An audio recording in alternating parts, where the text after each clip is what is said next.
Hey, everybody, welcome to episode 541 of our Tick Bootcamp podcast. We're here today with two very special guests that I had the honor of meeting in person in Manhattan for Project Lab Coat. And it was a really fun experience where we got to raise awareness, walk the runway, and raise a ton of funds for Lyme disease research. So we're here with Juj, and Kiana. Kiana, how do you say your last name? Hebiani. They are the artist DJ duo named Zella.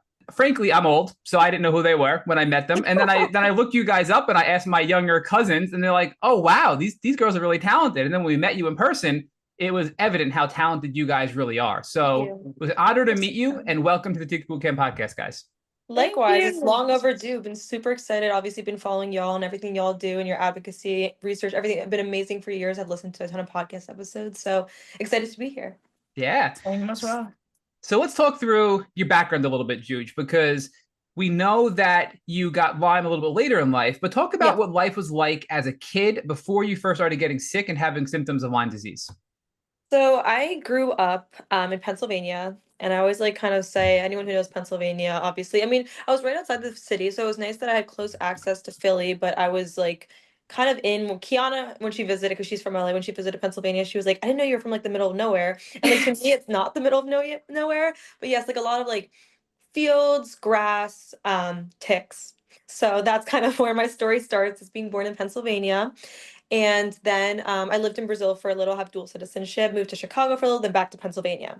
So the majority of my life and my story is in Pennsylvania, but there were some like, I don't know, destination stops along the way that my dad's job moved to, whatever. And also my mom's from Brazil, so that's where my dual citizenship comes from because my family lives in Brazil.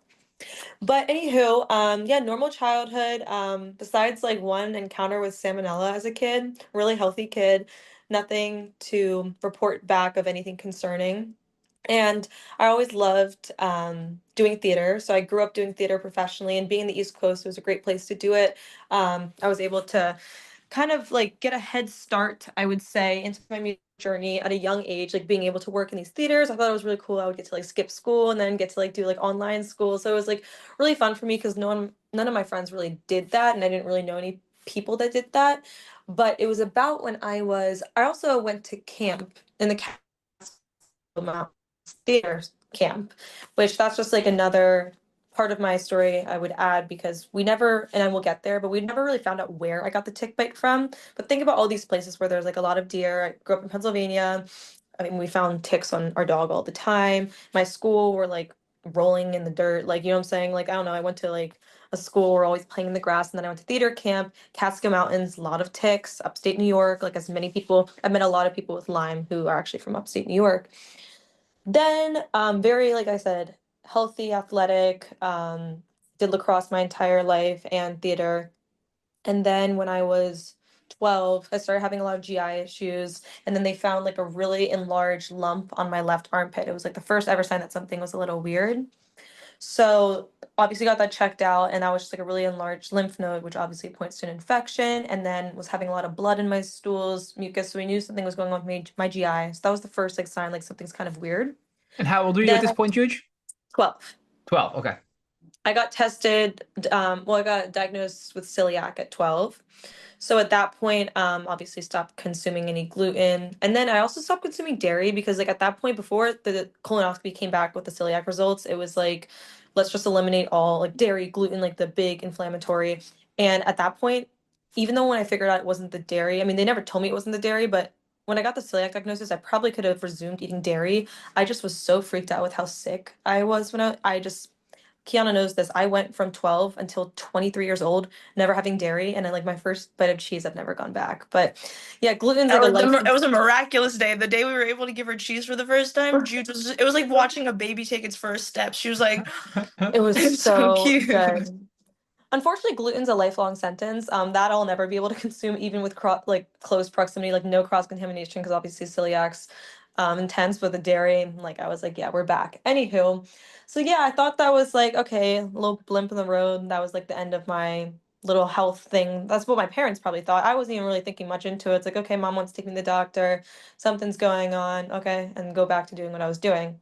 Then when I'm trying to just make sure. Oh, I started getting some rashes when I was 15, like rashes that didn't necessarily look like a bullseye. Sorry, I didn't know if you were about to ask what the rashes looked like. I probably could pull up pictures Yes. if you want. Yeah. Well, what I was going to say, Juj, is it's so funny you bring this up because we just did a blog post and a social media post that for 50 years, science has taught us that the bullseye rash is the hallmark for a Lyme rash.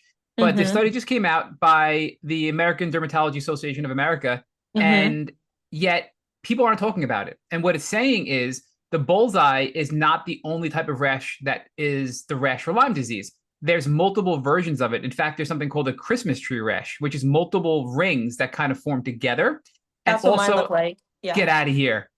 Well, one of the rashes I get, and it's like raised. Is it like red Yes. and raised? Yes, that's one Yeah, of the and ones. it sounds like it's way more common than I thought, but I didn't hear of it until the study came out.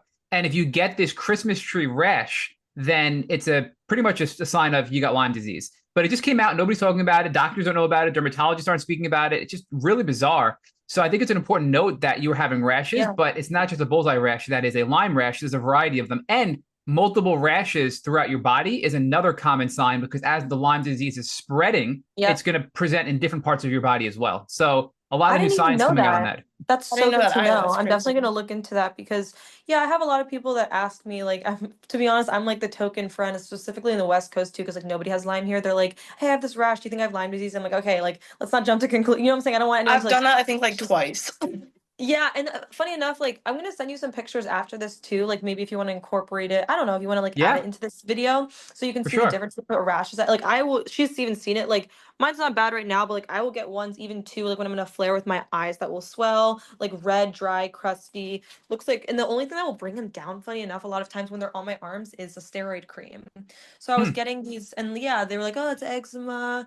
And then I was getting these Bartonella, I think. Correct me if I'm wrong, Matt. I think Bartonella comes in line rashes. Yep, it looks like almost like stretch marks or like Yes, scratches on your body. Correct. I've Yep. had those. So that's when it was like, okay, why are these rashes like transforming? Like meaning like it started with like the circular, like raised round like clusters, and then now why am I getting rashes that don't even look like those? Kind of So, odd. right. And this is where I think awareness is key because if you're a Yeah. doctor, you should be thinking Lyme disease and Bartonella. The Yeah. scratches and the lines are indicative of a Bartonella infection, and they're very common and documented. And now these Hmm. other rashes that have been better documented and more science behind it, they're indicative of Lyme disease. But let me tell Yep. you a step further, another wild thing. We had somebody come on this podcast and tell us that every time they ate gluten, they'd have a rash, and it would be a bullseye rash specifically. And their doctor didn't believe them. So their doctor made them come into the office and eat and have the rash. So she had gluten and the rash came out. And the doctor was like, I don't understand. This makes no sense, and just couldn't make any sense of it. Is this someone with celiac or with Lyme disease or any sort of With like Lyme, autoimmune? yep, it was a Lyme patient. So Okay. every time she had gluten, she had the bullseye rash. So we had the honor of asking various researchers and Lyme literate specialists as a follow-up after interviewing this person. And the response we got pretty unanimously from all the experts was that the immune system, and I was this gonna. gets deeper into Lyme, right? The immune That's where I was even system, gonna. Yeah. yeah. What do you think, Jude? Before I tell you the answer, I'm curious what your thoughts are. I was gonna say like a lot of where my next point was going to go, which I don't want to jump to it because I like where you're headed, but like every my immune system went downhill from there. I was getting strep all the time. Like my immune system could not keep up because it was fighting an infection I didn't even know about. But what you're saying with that, a lot of times like with celiac, a lot of these I don't want to jump far ahead because it's going to start. I was developing a lot of other issues because my immune system was physically attacking itself by not Yep. fighting this infection. So I'll interject in your next point, Yeah, no, but but that you're spot on, and I think you're very similar to this, except not as extreme.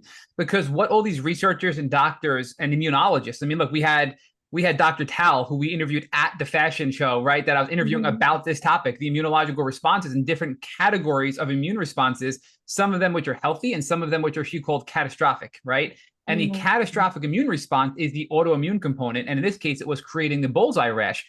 But specifically, the immune system, when it encountered Lyme for the first time, it developed immune cells in response to the bacteria. But the immune system is not normal. So it's sort of, I'll say, damaged in simple terms, Yeah. where it sees other things and misinterprets that thing as a Lyme infection. So it mounts the same immune response Yes. as thinking it's the Lyme bacteria. So, oh, I see gluten. I'm going to mount antibodies for Lyme. Oh, I see whatever, a virus, and I'm going to mount an immune response for Lyme. So she was having the So bullseye interesting. rash every time she had gluten because her immune system was misinterpreting the gluten Attacking it. as Yeah. Lyme, and it was overreacting with an immune response, causing the rash. Is what a lot of these researchers told us. I That's mean, so that's interesting. neat. I didn't know that.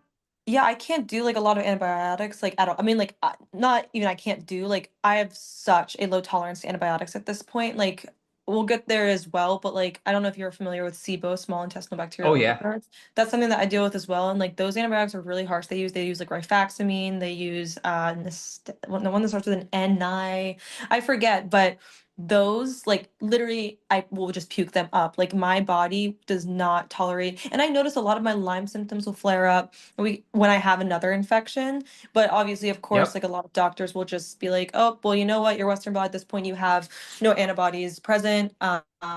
It's not the Lyme's not flaring up. There's nothing. It's dormant. We're good. Which I mean, Don't get me yeah. started on testing, Juj. Come on, don't get me down that path Yeah, because we're gonna get there. we should get there because we haven't gotten to there yet. Okay. So wait, we were so yeah, so then I was getting rashes, then like I was just getting strep a lot, like meaning like my like you said, my immune system was literally being attacked like all at the same time, like weird, never had a problem with gluten, like you know what I'm saying, like it can't even be possible that all these things would like coincide at once. Then I made it to like junior year. Oh, I will say no, I did start developing insomnia. I forgot that, like severe insomnia, seventh, eighth grade, like would not sleep for days, would take Benadryl before going to school the night before so I would like get some rest. So that was like one of the first signs of like this seems like a larger issue than a GI issue or like an infection that caused like my lymph node to swell that like resolved. Then it wasn't until I think junior year, I think things got really bad in high school. Very quick, like I am very just like if anything ADHD and was just having a hard time retaining information, which like was not like me, brain fog. Um I'm trying to think of what the rashes were constant. Like I literally was just like always. I mean, you can't see it, but I finally had to get a steroid because it always comes back. And I had a flare a few weeks ago of a rash. That's why I keep pointing here. You're like, what are you pointing at? Like I get it around my eyes, especially when my immune system's down. Like it'll just be like, whoa. Anywho, it wasn't until 2017 got a positive Western blot. At that point, though, too, it was like, How old I are you in mean, 2017? 17. I was So okay, so you're 17. 17, you're still in high school, you're just want to kind of just paint the picture. So you're in high school, you're getting insomnia, you're having new symptoms, brain fog, you go to the doctor, Joint pain. I'm sorry, I joint forgot. pain. Okay. So And you sweating, yeah, like heat intolerance. night sweats. Bad, yeah. Okay. So here's the thing. And this you're really triggering me as far as Also, all my awareness thing. fever throughout this that nobody could like pinpoint to what, like fever. Right. And here's the thing. A lot of these symptoms exist across multiple tick-borne infections. And it's hard to identify as the fever from Lyme or Babesia or Bartonella, right? That's hard. But when you're experiencing night sweats, that's the hallmark symptom Yep. of Babesia. When you're Yep. experiencing the rash of the cat scratch, right, or the stretch marks or the lines, Bartonella. that's the hallmark of Bartonella. And when Yep. you're experiencing these rashes like bullseyes, that's the hallmark of Lyme disease, which right off the bat is saying you probably were infected at various points of your life, I'm guessing, right? Or you could have been one tick bite because we know many ticks in the Northeast have multiple pathogens that can be spread. But Yeah. you clearly have 3 infections. And even if you weren't diagnosed, I'm self-diagnosing Well, you with I Bartonella, was, Lyme, and I was gonna say, Babesia all right here. you guessed, and I was diagnosed with all three. I did All the 3. three, all three, yeah. So, I don't have any sort of like some friends I see have like, was it Rocky Mountain? Like I don't have yeah. any of those, but I have the three Bs: Borrelia, Babesia, Bartonella. Okay, so it sounds like once you went to the doctor, it was a pretty quick diagnosis. So what kind of doctor did you see? And then who brought up Lyme? You or the doctor? Well, I want to get the order of this right. That's what I'm saying. My memory, to be honest, around this time isn't so great. That was like when I say retaining information, kind of what I was struggling with. But at first, I think it was Children's Hospital. Literally, like I was at Children's Hospital, Pennsylvania, because like literally, like my joints, especially specifically my fingers and toes, like I just something was really, really wrong. And I think that's where I got the first Western blot. And I was lucky enough that my mom had a functional medicine doctor she really trusted with her Hashimoto's. So I was able to get testing that, like, you know, like how hard it is to test for the other co-infections, that I was able to see a functional medicine doctor. And I think I got an IGeneX test, like, was one of my first tests, Okay. which I'm So a I'm couple lucky. factors. Your mom has Hashimoto's, right? Yeah. Okay. So your mom has an autoimmune disease. Yeah. Now you get a tick-borne infection, you get very sick at a young age. So I think this is another important concept. When we see young people that are 17 years old, and I myself was in my early 20s, exhibiting these autoimmune-like symptoms that normally wouldn't arise till later in life, even if it were genetics, right? That's another sign and hint that tick-borne infections are involved.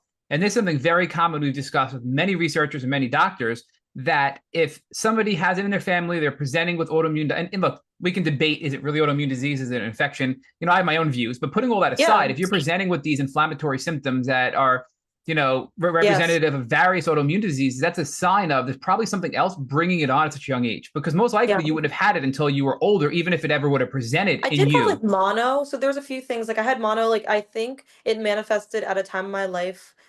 Like you said, I think I got bit at a really young age and my body was able to withstand it for a bit. And then I got mono. I had a close friend in high school pass away. There was just like I was just stressed. I moved across the country at 17 around like this time and I had to move back home. So that was like a Yep. whole thing too. So like there was a lot of stress. Like I got my GED, left high school early, like moved across the country, didn't know no one, like had a full-time nannying job, like a lot going on and my body just like could not keep up. Okay, but let's just quickly talk about some of that. So mono Yeah. is a virus that never leaves Yeah. your body. It's something that you live with I forever do and you have manage. Epstein-Barr virus too. Yeah, I have EBV. EBV is the virus that causes mono, Yes. and then it stays with you. And then if you're immune compromised or sick with something else, it becomes active and it can be debilitating on its own. Yes. Generally, activated Epstein-Barr virus is another clue that something is bringing it out and compromising the immune system, like Lyme Yes. disease, right, or co-infection. So all these things kind of together are clues for your doctor to play detective to help get you a diagnosis. So You would hope. You would hope. you would hope, right? And that's why I think it's important to know for everybody listening to have this kind of awareness. But talk a little bit about your stress, because you said that you grew up in Pennsylvania, but you were bouncing. I think you said Brazil. Is that where? Well, I mean, I wouldn't contribute that to the stress because it was at a very young age, that part. But like I Okay. said, like working in theater my entire life, like I just decided that like college for me wouldn't be the route in terms of like, I don't know, I just felt like getting a degree in something like that and then ending up with a ton of like, I don't know. But just let's finish that up, because you were talking Yes. about your stress and how moving and bouncing around wasn't really contributing to your stress. It was the stress of, do I want to go to college? Do I want to burden myself with all this debt? And what do I want to do? And it sounds like that was pretty stressful for you at that time of your life. Yeah, so I think I chose like a very untraditional route. I am first generation American, so I feel like it's not uncommon. Like my mom did above and beyond what I did, moved across, speaking a different language at 18, no means whatsoever, moved to a different country. And I mean, I just moved across the United States, California to pursue my dreams in like music, acting, etc.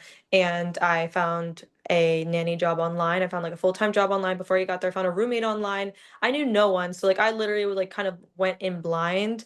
And like obviously there was stress in that decision of itself, like having to create a whole new life outside of my comfort zone at 17 in a faraway place. And then I also had a few other contributing factors at that time. And I was there and my health really took a turn for the worse. Like I said, I was working full time.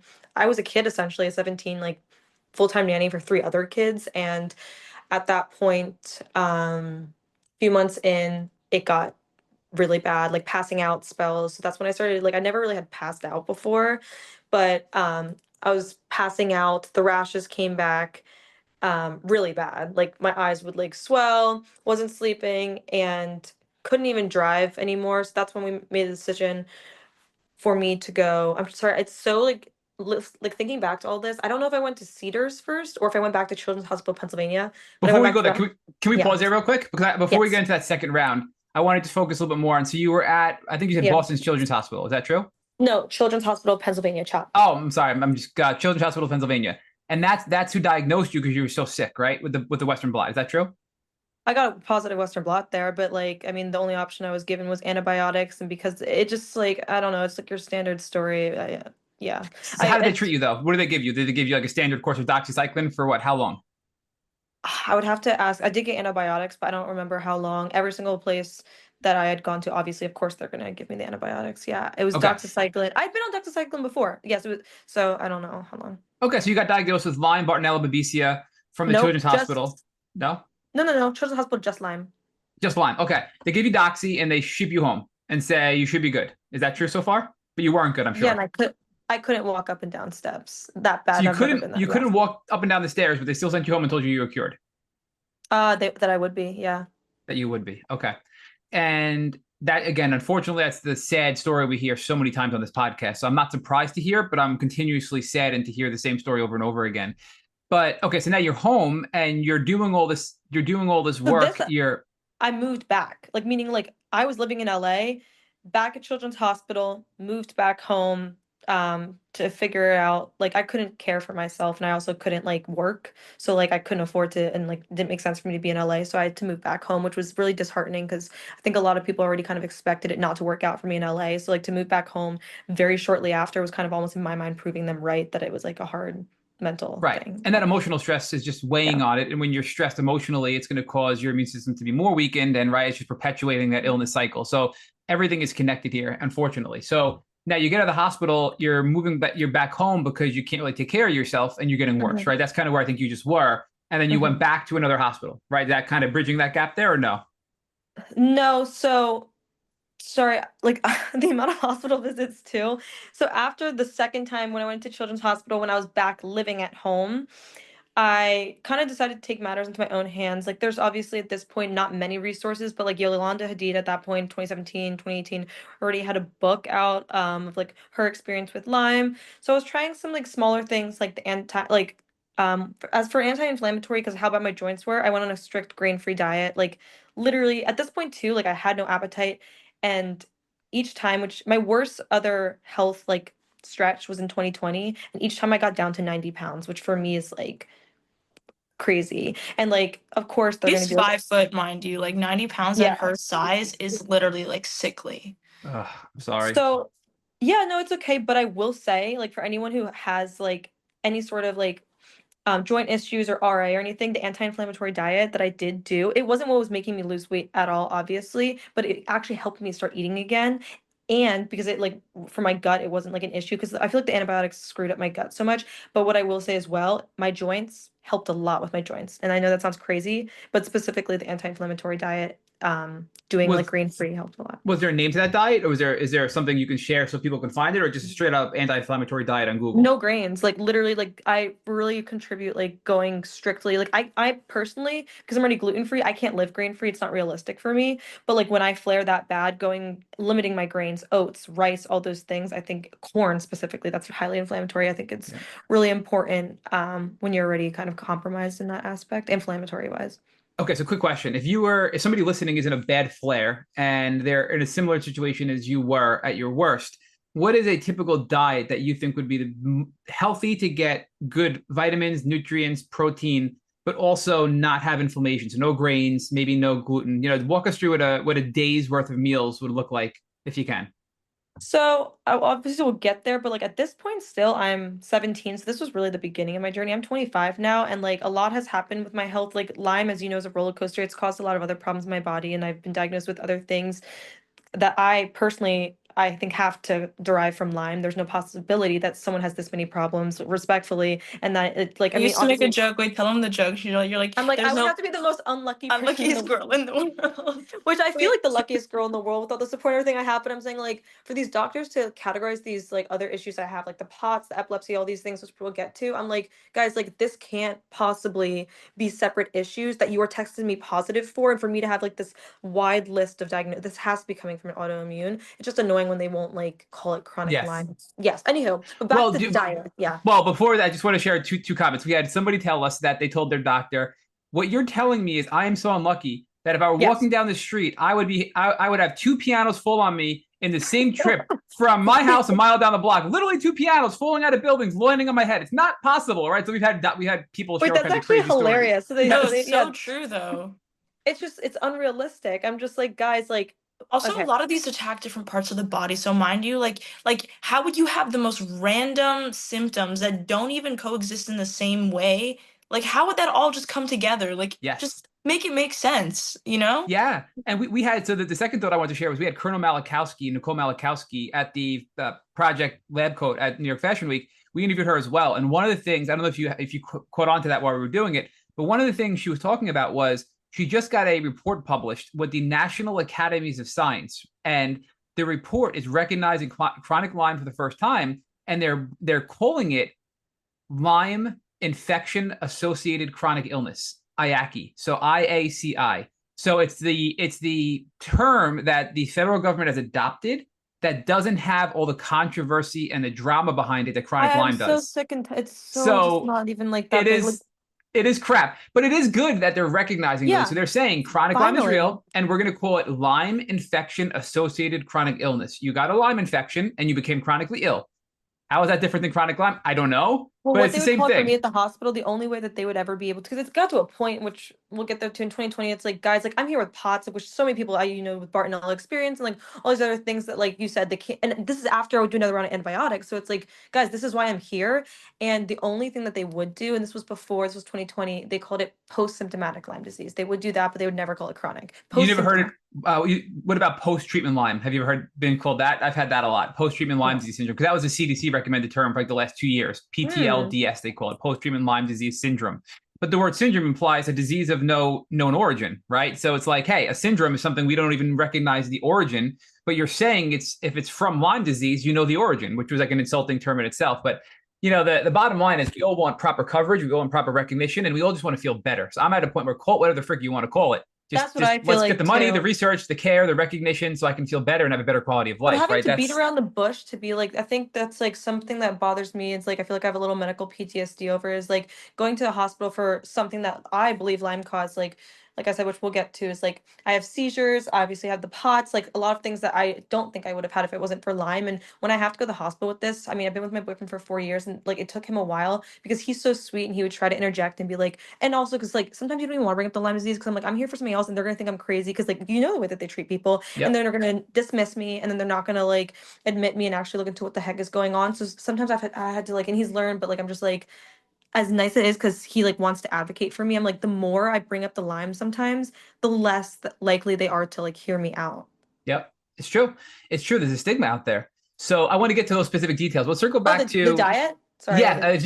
if you can just give me some good diet ideas for a very low inflammatory diet that can help with Hmm. joint pain, inflammation, something that's a really Yes, nice idea for people to try if they're really struggling with their health yes. right now. I Would you feel like I have recommend like specifics. antihist, like the like avoiding like high histamines, things I with don't think like not necessarily if no one has if you don't have an MCAS problem, I wouldn't recommend that for anti-inflammatory specifically. But I feel like I have specifics like for anti-inflammatory specifically. Like Kiana doesn't have Lyme, but like I think a lot of people made the mistake when it first came out because people were like, "Oh my God, oat milk, awesome!" But like oat is so highly inflammatory that like I think you're way better off if you have to have milk anyway and you can't have, let's say, regular milk, just to have the almond milk. Like oat milk, it literally makes people like face puffy, like they I didn't retain. believe her. I literally did not believe her when she said it because I was like, how is it? It's better than milk, right? No, I had a moon face for years and I didn't realize until maybe like a month after oat milk, I looked in the mirror and I was like, oh my God, my inflammation in my face went down like 50%. Like it completely Yeah. went away. And she noticed it because we were living together. And I was like, why have I not known this my whole life? And that That's was something that crazy. made a And huge change. popcorn. Kiana eats a lot of popcorn, but she's gotten a lot better at it. What's it Yeah, called? I have. Corn specifically. It never affected you, but like a lot of people who do have to worry about like inflammation specifically, corn was a big one for me. I noticed that like I'm not just not popcorn, but I'm saying anything with like specifically corn. I would have to be like chips with corn. Like I'd be very careful of having that. I would rather do like an almond flour. Like Siete has great like cassava. What are they called? Roll. What is it called? Like oh It's tortilla. like Like put for yourself a a tortilla. tortilla, I would swap that out with like a cassava or a flour for even pasta or tortillas. All those like carb things. I wouldn't do anything with grains if you can.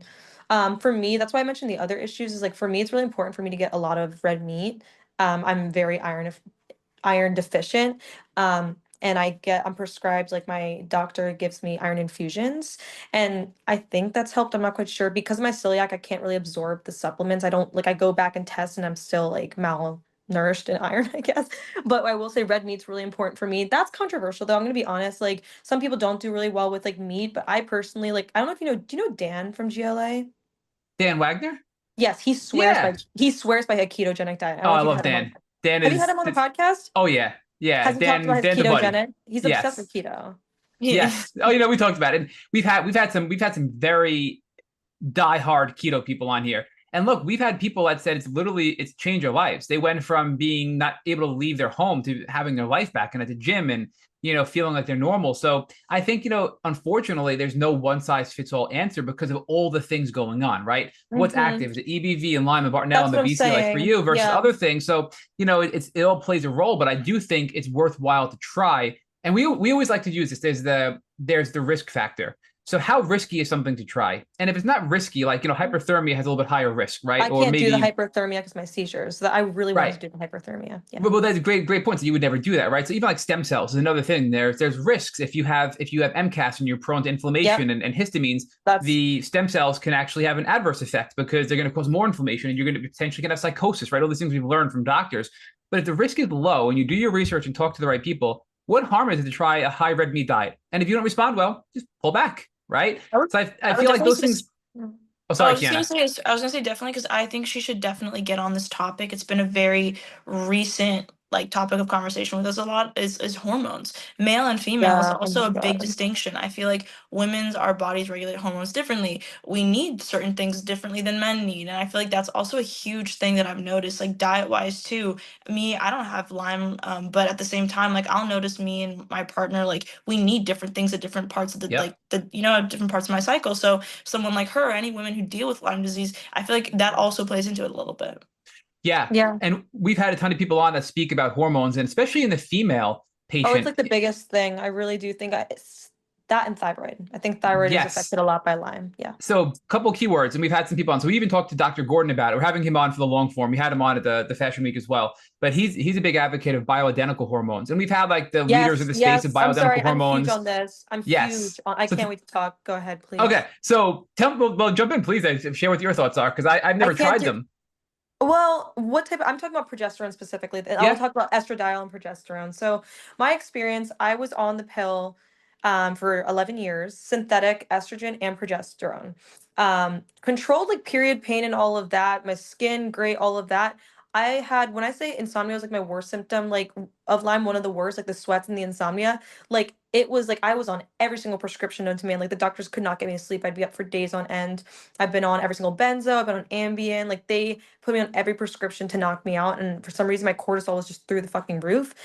I'm sorry, I don't know if I was allowed to curse. It was That's through the okay. You're roof. good. Yeah. Okay, it was through the roof. We can edit. But then like no one ever made the connection. The amount of doctors and sleep studies and things that I've done for the like agony I had to go through of 10 years of not sleeping. I will say like it not sleeping, you have no idea, especially when It your was body's one already of the worst, yeah, symptoms, especially traveling. Like what we do for work. Like this poor girl's literally going plane to plane, place to place. Like she's a touring artist, and literally like she can't sleep. Like that's torture. How my are you body gonna get on can't the stage? heal when I'm that sick. And so that was the worst. I felt like I was like, it was a nightmare that I didn't get to like have like an 8 hour break from that most people did to like restore. And I felt like that delayed my healing. Then 100%. randomly got off the pill, like meaning like it was actually because they tested my blood and they saw that my estradiol was like through the roof. And I got decided to get off the pill this year. I was like, you know what? Let me just get off the pill. I have not had a sleeping problem since getting off synthetic hormones. And then I tried getting on just a progestin only synthetic hormone, all came back. The lack of sleep, the sweats, all messed it up again. So now, because of my seizures, the problem is my hormones are so dysregulated from all of my issues that I have to probably be on something. I literally just saw the doctor for this today, but I'm gonna try prometrium. I really only trust bioidentical. Synthetic has messed me up so bad. Yeah, and there's a lot of work being put into this, and a lot of just like we're talking about the carnivore diet. There's a lot of people out there that are doctors and patients that swear by bioidentical hormones. Daisy White's another one. She's in California as well. I don't know if you know Daisy. She actually worked with you, the Hadids. You mentioned them earlier. She Mhm. was, I think, their health coach. So she's a huge advocate of this, along with who's the other guy we've interviewed down there? Oh man, I'm drawing a blank. But there's a couple of we have a doctors page on our website that has Oh, all the cool. doctors that have been on the podcast. And there's several of them that really focus on bioidentical hormones and get into the science and geek out over it as well. Well, But some people recommend it for a whole month. Everyone's body's different. Some are recommended to take 2 weeks on, 2 weeks off. It's depending on what it's for. yeah. So I do want to get back. So let's come back to where we were. So you're still you're 17, right? Let's go back to that part. Oh yeah. You're in and out of the hospital, the children's hospital. You get a diagnosis. You're on antibiotics. You're not getting better. You're stressed because now you're back home and you feel like a failure, which again is totally valid to feel that way. And then it's just amplifying and you're not getting better. So you decide I have to do Yes. something. I'm going to go to another hospital. I think you were talking about going to a different hospital this time, right? I definitely went to one in LA. Same thing. It's just like, to be honest, antibiotics, any place I went was my only real option. And then I went to a doctor that was in California before I went back to Children's Hospital. But my last time at Children's Hospital, Pennsylvania, I think we kind of got the point that like I said, my mom was so important to me at that time. Like I could barely think. I don't know if you have any symptoms of like neurological Lyme disease yourself, but like I wasn't really even able to make decisions for myself at that point. And my mom like bless her heart is like it honestly like I can't like think about like what she had to go through as a parent watching that because like I was a kid that it's not like I was like not that there's anything wrong with having mental but like I had never had any sort of depression issues and I physically couldn't function. So then my mom was reading all these books, taking matters into her own hands. So then there's a guy, I don't remember his name. He's a doctor in Westchester, Pennsylvania, and he has more of like a what is the word? I'm sorry, not naturopathic, but he's Like like a integrative? yeah, integrative medicine. So like the people that will do like LDN, like I'm sure you know Yep. like all these things. And it wasn't till I saw him and like I'm not for me personally, I haven't really like resonated with just naturopathic medicine and healing my Lyme. That's not been something that's worked for me, but integrative medicine has been like so important for me. And then also having Western medicine specialists for like the problems that Lyme has caused within other areas. But I went to him and he put me on like a ton of supplements and I've tried like LDN to reduce inflammation. I've tried ketotifen because I do have MCAS too. And all these things, like I don't want to like spare your time with every single thing I did because I'm gonna be honest, a lot of them were trial and error. Like I'll point out some for me. I thought I didn't try it till the end until Limelight Foundation gave me the grant because it wasn't something that was affordable for me. But as of recent, I tried what is it, ozone, and Oh, Ozone. that felt like a band-aid. It for me, it didn't personally feel like something that because I also it's expensive and it's like if you like do it for a little and then stop it felt like it like gave me a little boost but I for myself didn't see much of that. It was really when I realized the continuous work that was going to have to be done alongside of supporting my body with other things like antimicrobials. I'm very big I love antimicrobials, um making sure that my MCAS and hormones are under control, and red light therapy and then sweating is huge. Like I didn't realize like the effects. Like I when you feel like shit, you don't I'm not going to exercise. Like I'm not really able to exercise, so I don't even think I want to go in a sauna. And I already have heat intolerance, but when I was forced to sweat, first of all, I couldn't sweat because my what are they called? My That was pathways. weird. Like I just remember that. That was this happened to me crazy. so many times over the course of all these years. My detox pathways, when I get sick again, they'll close up because it's been so long. And that's when I know, like, oh shoot, like I am just like allowing this shit to circulate through my body. And I always feel better when I sweat. I also was one of the people that I don't know if you know Nikki, it used to be the Nikki device, the red light Oh, watch. yes. Yeah. They sent me We one, so I did get to try that, and I did have a good experience with that. I will say I feel like I had that along with a lot of other treatments I was doing that was helpful at the time. But um yeah. that's Free Medica. So Free Medica Free Medica, invented the yes. wave one and the wave two, which is what Yolanda Hadid used when she got diagnosed early on, but it was a prototype. Then they came out with the wave device. Then they came out with the Nikki. We interviewed the founder and creator of it, and it was fascinating to hear because you think like essentially it's frequency based technology where these Hmm. frequencies are supposed to help kill the bacteria, and they equate it to sort of like rife, right, where the Yes. frequency can go in and like how an opera singer can shatter glass. Well, the frequency can shatter and destroy Lyme disease or different bacteria and viruses at different frequencies that are configured into the machine. And I'll tell you, a lot of people have had success with it. So, at first, I'm like, I this will sounds say that's what I was odd. gonna say. I was very skeptical. Like I'm gonna be honest. I'm always gonna I'll give be like an honest, I honest was feedback. too. I was so skeptical. The first night I tried it, because I literally I'm just it's very me. I'm very realistic. They said start with 1 hour. I'm like, okay. So I did 4 hours. I just kept clicking it. Woke up in the middle of the night. Joke you not, I slept. I was sleeping at my mom's at that just like that night. Thank God I was. Dripped in sweat. I'm literally not making this up. I literally wouldn't expect anything to happen. Dripped in sweat, the worst brain fog over the toilet, felt like dizzy and was like literally having like it's hard to explain, but I was having like this almost like fight or flight, like panic for no reason. Like it was like that. Do you think it was a um Herx? Do you think that it was actually killing the yes, bacteria and that was a Herx, right? An inflammatory die off? 100%. Like I'm 100%. I will say though, like right now I haven't used it in a while and I went through they have like a whole program. Like I did it for a few months and I was doing a lot of other things. So the problem with me is I do a lot of things at once that I don't it's hard to pinpoint what really turns the needle. But since I've had a little bit of a problem, like my flare has been really bad the past month or two, I did get back to the watch. So I'll report if it helps the second time because some people from other users that I've spoken to, it really, I mean, I will say it's the fact that it will flare that up. It will flare that up with the red light. It will. Yeah. So, but I think you're touching on a few key points here. So we've Mhm. interviewed almost 600 people on the podcast. We've spoken to thousands of people in the community, and we've identified patterns to a successful healing journey.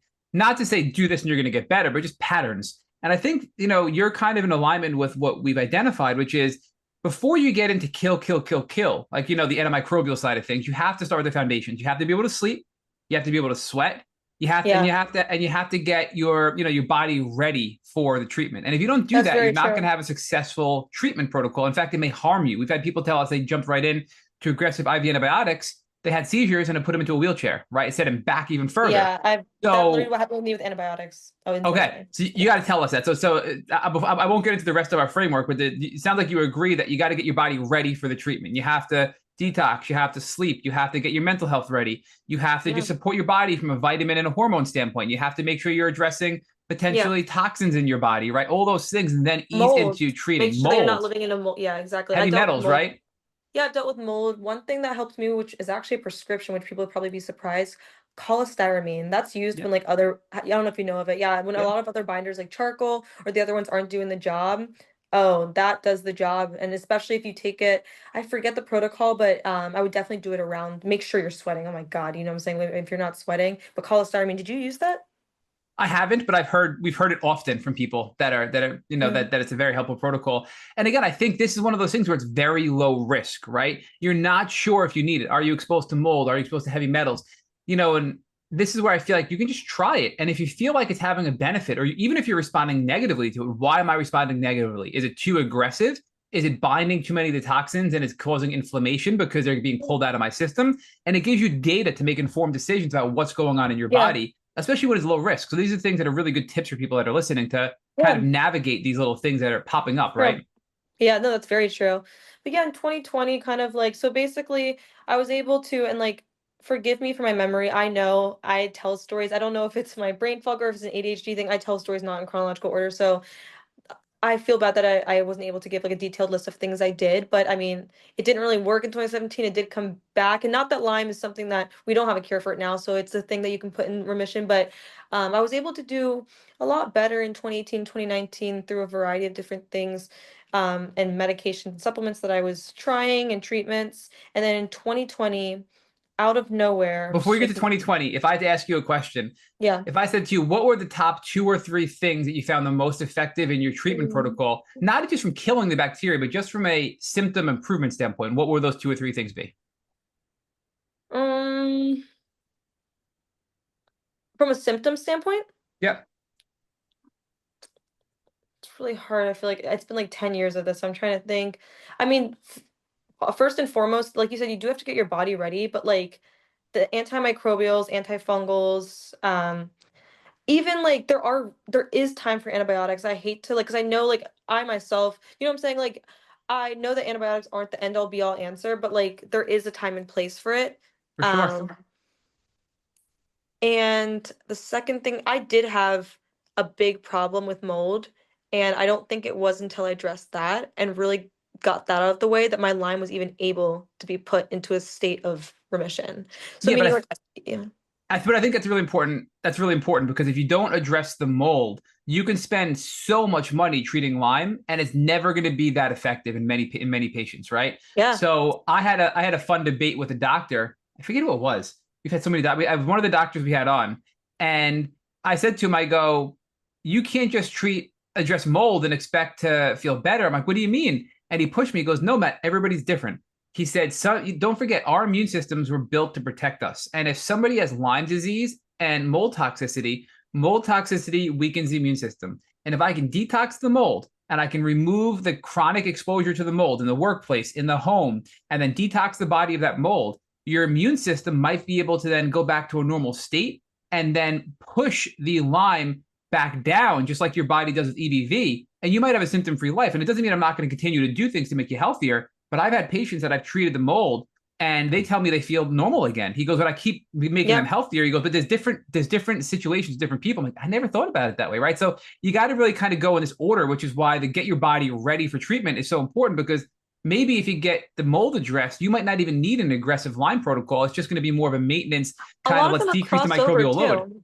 A lot Yeah, of them have crossover. Like right now with my SIBO, it's like I need to go back to addressing the Lyme, but like a lot of berberine, a lot of these like antimicrobials, they will touch on both. And I will tell you, a Band-Aid I used that like did help me get through, because I'll be honest, I did not have, that's what I'm saying, even this time when like I don't want to give any misinformation because I didn't have it figured out. I tried everything, and I really think until I took a step back and, like you said, did it from like a foundational perspective, that's when I got it. But I was using prednisone to be able to get through life. Like meaning like, Yeah. and they would give it to me. They would give me the steroid and it Well, worked. let's talk about that, Juj, because I was on steroids as well.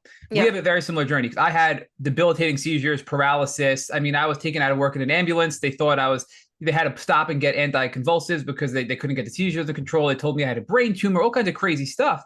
So our stories are very much in alignment. But Very I similar. feel when I was put on the steroids because of basically systemic inflammation that they couldn't figure out what it was after a Lyme diagnosis, before I really started taking boot camp and I knew all about this stuff, I really believe for me personally that although I had temporary symptom relief because it masked the symptoms, the immune suppressing effects of the steroids set me back a year in my healing journeys. How I Oh, I feel won't touch personally. it How for do you feel? years.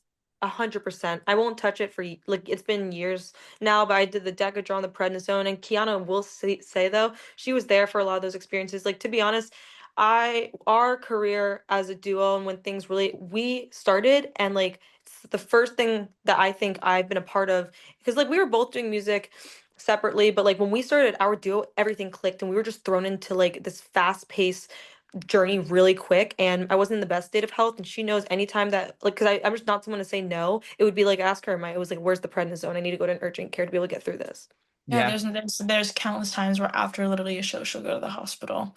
It happens so many times, and also too, like, not to put anyone on blast, I won't name names. A lot of people in our industry don't get it. Like, they don't get how this works. Like, they don't understand or have like the ability to empathize with how this works because they just have no idea what she means when she says Lyme disease. Like, it was never Juge. To be honest, I'm so proud of her for it because I think that she's owned it. She's found her confidence in it and she's helping so many people now because of it. But I think for her, she struggled for a while because it's like you I tell don't tell someone, anyone. Yeah, yeah, don't you tell tell someone you have Lyme disease. She was like, I don't want them to think I can't do it. And Yeah. I just was like, if they think you can't do it because you have Lyme disease, they're not the people to support you. Like it's just like that's not what it is. I was like, you don't miss anything. You show up. Even if you're sick, you show up.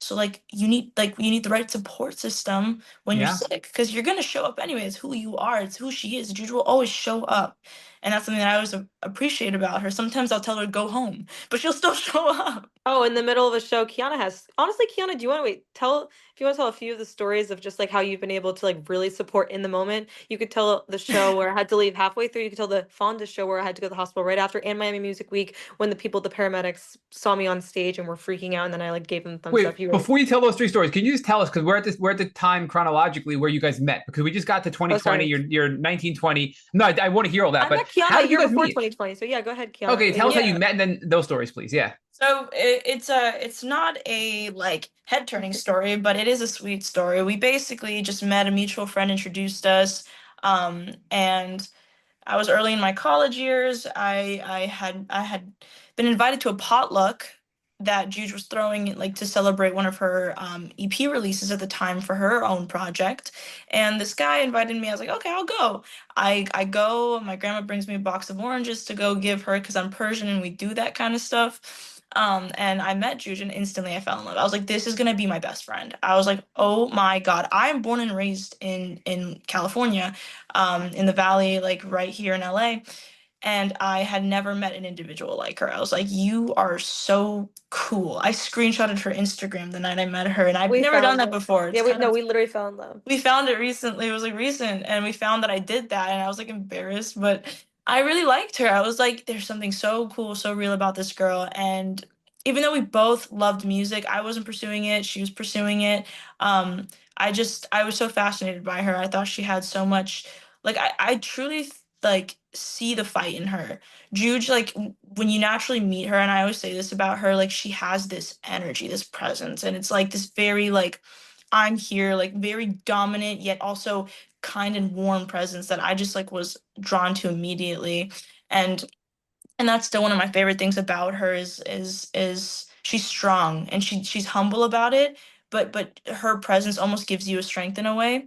And yeah, we became friends. We went to Coachella like weeks after meeting, like only a week or two after meeting. We were really We didn't even go like, to Coachella. We went to the what's it called? We got a motel and just went to like the parties because we didn't want to buy yes. Coachella tickets, which is even better of a Exactly. Yeah. story. So we were Yeah. just up to some funny business, and yeah, we were friends for years, and had become roommates probably what, about a year and a half into our friendship around then. Yeah, I think I so. would Yeah. say around, yeah, I'd say around a year and a half into our friendship, we became roommates. And then from I would say around, yeah, like 2021, we were like roommates ever since. Only for a short period of time we weren't, just because I broke my ankle and I couldn't move. That was a long story. But yeah, we were friends, and then music happened somehow during COVID. We just got connected in a creative way. Like, I saw her pursue it, and it inspired me to want to still finish school to please my parents, but to try something that I love. And I loved seeing how much she loved it, and I was like, I love this too. Like, what if I actually could try it? And it gave me confidence. I would never do music for a career if it wasn't for Juge. And then I know she knows that too. Like, I would have never thought about it. And we're just better And together. Yeah. and down the line we realize we're better together. But throughout this entire just experience of like developing our friendship, developing a business together, and going through like the normal motions, I saw her so sick. I saw her be so sick, and then I saw her get a little bit better, and then I saw her get tenfold more sick. And I saw every different type of sickness, not just like, it's not a straightforward thing. It wasn't just the Lyme. I saw her go through PCOS. I had to learn what PCOS was when I was like, I would think she's dealing with her insomnia, but no, she's dealing with a heart condition. And I'm just like, where is this coming from? Like, I had no idea what Lyme disease was. I'm from the West Coast. Still, a lot of people from the West Coast, it's not like deer doesn't exist. None of us know what this is. I'm understanding, like, I'm seeing her wake up in the morning and her eyes, this one's like bulging red, like crust, all of her body covered in hives. And I'm just like, what? You're like, ew. No, I'll be honest. I'm I'm just like, kidding. I'm like, what? It's like a Like you were creature. fine yesterday, and then in the morning she's waking up sweaty, her hair sticking up. There's red all over her eyes. Like, it's not funny, but I guess we can laugh It like about it is. because we're so Yeah. close. But I'm like, bro, every week it's something else. There's something new. She then. I love how they're like invisible illness, and like then Kiana has seen me on the I'm days like, where girl, it's not it's so not invisible. invisible. It's not invisible at all. I'm Oh, like, yeah, we have to be careful with that term because we've mentioned it as well. And then people will come at us and be like, it's not invisible. I have plenty of physical, visible symptoms from Lyme disease, and it's offensive that you say it is. But again, it's like it's so hit or miss, right? I'm sure there are days where you looked healthy, No, right, Juge? it's mostly all invisible. If you look at our Yeah. Instagram, Kiana and I don't choose to post pictures. Do you know what I'm saying? Like the other day we had a shoot, like you'll see on our most recent Instagram, and I had to wear what's it called?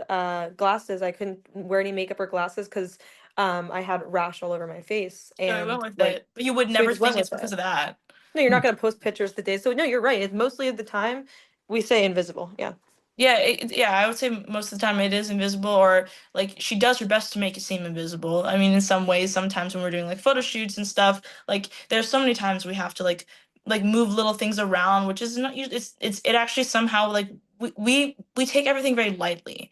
Like when it Yeah. comes to health, like it's like I've seen so many close people around me get sick, and then I've seen Juge, and it's like we always make it, we always Work. make fun with Yeah. it, we always have fun Yeah. with it, we make it work. But point blank, this was meeting Jude was my first experience meeting somebody sick, to be honest. Like in the not in like having a flu type of way. I'm talking Right. about somebody sick. Somebody who can't get out of bed in the mornings, or can't move their like fingers and toes, who can't get more than 20 minutes of REM sleep in the middle of the night. Like I had never met anybody like this. And watching her struggle with also having to understand that she's 19 and somehow has to come up with this amount of money to even try a possible treatment that's going to help her, like having those conversations with her when we were 19, like trying to get work in any way possible. And thank God for the grant, because that was something that literally changed her life, allowing Yeah, her to have the I'm going to ability. interrupt real quick. I'm sorry, Kat, 'cause we touched on Yeah, this yeah. earlier. So the Limelight Foundation is a fantastic organization. Phyllis Bedford, Scott Bedford, I mean, Christina Kovacs, who's partnered with them. And, I'm sure we all know Christina. She's the mastermind behind Project Lab Coat and has done a lot to help now the Limelight Foundation. They basically raise a ton of money for the Lyme community, and they provide patient grants for young people to get Lyme treatment. So how did you find out about the foundation? And then walk us through your experience with them and getting that grant, Juj, if you can, real quick. Yeah, I believe it was a doctor. Like, I've seen a lot of like, is it called ILAD? Is that like ILAD? Is ILADS, yeah, that International ILAD? I Lyme know and it's Associated Disease yeah, I didn't know Society. if you Yeah. pronounced it the like the I know it's ILAD, but I didn't know if it's ILAD, ILAD. Okay. A lot of ILAD doctors, and there was a doctor that recommended me for it because as you know, like insurance doesn't cover a lot of things. And it just like I would think I was at a point where I just was like I wanted to try ozone. I've been dealing with a sickness for years that I'm on these Facebook groups. Everyone's talking about these like SOT, ozone, things that like I hadn't even had the opportunity to try. And like luckily, especially like when I was living with my parents and stuff, like I was very lucky that they were super supportive of like helping me, like I was on my parents' insurance and stuff. But like some of this stuff is outrageous. Like I couldn't try like ozone or SOT, like, and you know what I'm saying? And like I wasn't gonna Yep. ask my parents for like that sort of like I guess like support. So and that was unrealistic on a nanny's salary, and me and Kiana trying to start another career. That's not realistic. So I found out Limelight Foundation. I actually was too even sick to fill it out myself. Like it was just like a lot. And my sister, bless her heart, spent the time helping fill out the application for me and doing everything. And they awarded me a grant, and I've been receiving because it doesn't all come at once. So like you get a certain amount, and then you have to be below the age of 25, I believe, is what their new requirement is. You get an amount, then you provide the receipts, and you get the other amount, and they will give you up to $10,000, which is really Wow, it's up to insane. $10,000. That's Mhm. wonderful. Yeah, That's wonderful. 10,000, which Did is you get great. a chance to meet Scott Bedford at the event? The nicest guy. Like He's I Yeah. so literally, sweet. and hearing his daughter's story, I just was like, oh, I was really moved. Oh, yeah. Yeah, Phyllis. Have you ever met Phyllis in person? Because I did not, but I did not. she is very special human being, very caring and loving. And I mean, man, pure care. I mean, such a genuine, careless person. So we Something absolutely that would be love cool for the you and Limelight your Foundation. podcast, something I would love to see in your podcast, maybe you already have one I didn't see. I'd love to see you interview someone from a parent's perspective because it literally makes me want to like cry. It's like the most emotional thing to think about a parent, like my mom's perspective of having to watch her kid go through something that she can't help. Like, you know? Well, how would your mom feel about coming on the Tick Boot Camp podcast? I'll ask her. Oh my God, that's gonna be one I would have to ask her get a lot I of mean, that's actually a good point. Think tissues. about it. Like a kid doesn't know what's Oh, that's going great. on a lot of the time. So it's like a parent is the one who's like managing their entire Yeah. health plan, like healthcare plan. And that's actually a Well, really like, good and point. also like, my mom knows, like, think about all these parents. Like, my mom knew that there was no clear path, but my mom also wants to remain strong and make me feel hopeful. So, like, my mom made me feel like I was going to have it figured out. But I'll be honest, in the back of my mom's mind, she probably did not know how I was going to figure it out. Yeah. So, Well, yeah. we've had a few moms on with their children, and it's been really interesting to hear those perspectives. We don't have enough. Actually, Liza Blas, who was at the event that we met you in person at, she was there with Dr. Rolls. Did you get to meet Liza? She is the mom of her entire family, her children and her, all had Lyme disease. She became an activist and an advocate to fight for her children to get them proper care and was desperate to get them care. Thank God, what a success story. Her children are doing better, they're in remission, and now she's working for Dr. Rolls, a connection she made while becoming an advocate. And we had her on the podcast to share her view as a mom. And her daughter and her kids were very sick. And it was a really interesting perspective. So sincere offer. Please ask your mom, Juge, and if she'd I like to come on, will. we'd love to have her. 100%. Yeah, no, I just love that. Yeah, I definitely will. Because I can't imagine That's what a a really good parent. idea. Yeah, no, What? I was really happy when the grant situation happened because it was a game changer. I remember me and Jude would sit around and be like, what if we tried this? What if you tried this? What if you Yeah. tried this? We had a list of all these different ideas that we could think that would cure the Bartonella, the Babesia. After she did the trials to figure out exactly like what infection was causing her this at this time, because you have to obviously trial and error it. It's not a very simple path to be like, what exactly is it? Is it the Lyme? Is it this? Is it that? Like you can't really do that, so you have to do the trials to figure it out. Once we were trying to understand that, and she's talking about ozone and all these different things, like I we were like, really wanted to try hyperthermia. That was the one I yeah, was really wanting to try. But I mean, obviously the cost, it's usually done in Germany, and also my seizures are the thing I struggle with most right now. So like that was not a possibility. Juge, Yeah. when did your yeah. seizures kick in? Was that around this time or later? I still want to miss that piece. I definitely want to talk to you about that too, because I've tried so many times, like really putting out there in the Lyme community, like to see if somebody else has had the similar experience, and I don't really find any people that have. So basically, the problem with my seizures is I'm diagnosed with epilepsy. So I don't know if you got an EEG and yours showed up as epileptic seizures, did it? It did not. No, they just told me they That's couldn't make sense of it. I was having seizures for about a year straight, and they were just visible, right? And then they just couldn't figure out why, and they kept sending me home and saying follow up with a specialist. so mine are visible. The weird thing is like I never had any of this happen before I was sick, and then it slowly progressed, and I just blamed it on the Lyme. If I get the Lyme better, it'll go away. And then ended up, like I said, in the hospital in 2020 when things got bad. They did an EEG, fully had it's called mesial temporal sclerosis, which is scar tissue on like the temporal lobe, which is usually indicative of epilepsy. Was told to follow up with a neurologist, but me being me, I'm just like, I'm just gonna focus on the Lyme. My seizures got worse, and then I got an EEG, which confirmed my epilepsy diagnosis in 2022. And it wasn't until the end of 2023 that I was willing to try anti-epileptic medication, which to this day, I literally was finally saw an epileptologist today. To this day, still does not work. So please let me Okay. know why. I'm on 3,000 milligrams of Keppra and it does not work. As well as 1,000 seizures. milligrams of Keppra in her tiny little 3,000, body. 3,000, not 1,000, That's 3,000. Yeah. crazy. So just a fun fact, if you go to our website, tickbootcamp.com, and you search a keyword like seizures, you're going to find podcast guests that have mentioned that in their interviews, with especially if it's in the show notes too. So I mean, I just did it. We have a good amount of results, but a couple that really stand out that I think you should reach out Yep. to. Tanya Miller is going to be one. Kelsey Wenberg is going to be another. Nick Terensky is the gentleman I told you about who had seizures from the antibiotics, ended up in a wheelchair. Another really powerful story. Okay. Max Noir, who was at the event. Did you meet that, Max? She was there with Global Lyme. She came from, I think, from Uganda. She just flew in. She was from I don't she's think so. from Jersey. No. So she's another one. Reach out to her. She's really a nice activist. Max Noir is her name. She was there. A whole bunch of people. So if you That's honestly one of the biggest current issues she's dealing with. Like, she's literally on 3,000 milligrams of Keppra, and this girl's literally seizing every night, and we can't. Yeah. And she went to a doctor today, a great doctor that I haven't even talked to, I haven't even caught up with you about it just to hear what he said. But like, literally, that's just been like a really big deal for her right now. It's been a Yeah, big. and it was when I got off the pill, it got worse, like around ovulation and my menstruation. It's called catamenial epilepsy when like it gets worse because estrogen triggers hyperexcitability in the brain, which can provoke seizures, especially people in epilepsy. The hormones can make the seizures get worse.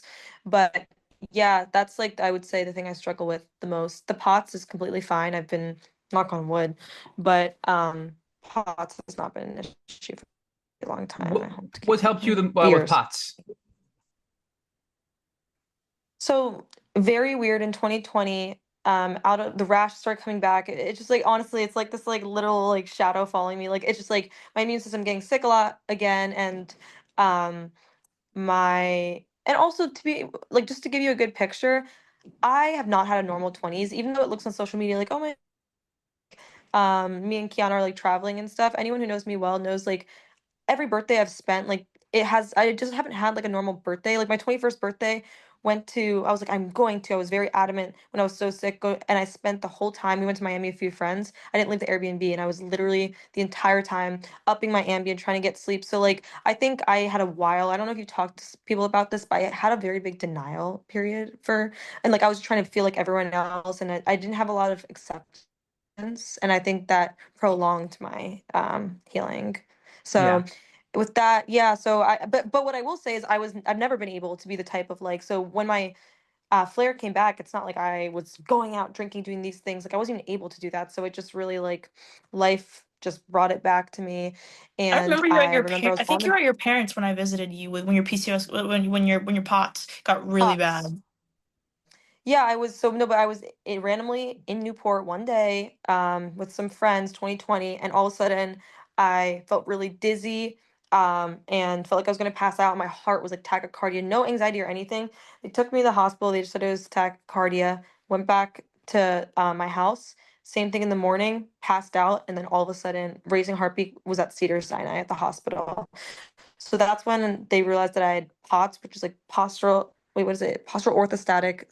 What is POTS stand for? Tachycardia syndrome. Postural orthostatic tachycardia syndrome. Okay, that's awesome. I'm really proud of myself. Good job, But yeah, Julie. so yeah, funny enough, that was right after. So all of this happened. Okay, like I said, I don't tell things in chronological order.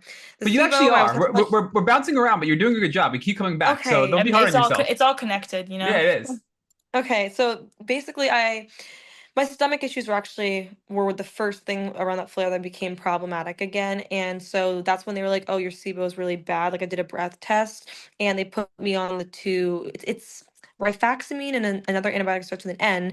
After that, I literally could not even get through it. I was throwing up, felt awful. The POTS started, and these quote unquote episodes that I didn't know were seizures, but were seizures, started happening where I I always have like since my health weirdly started like getting weird. My mom said when I would sleep, I would start like jerking in my sleep, but like never thought anything of it until the seizures kind of generalized and progressed into things that I could actually categorize as figuring out, oh my God, I need to see a neurologist, like what the hell is going on.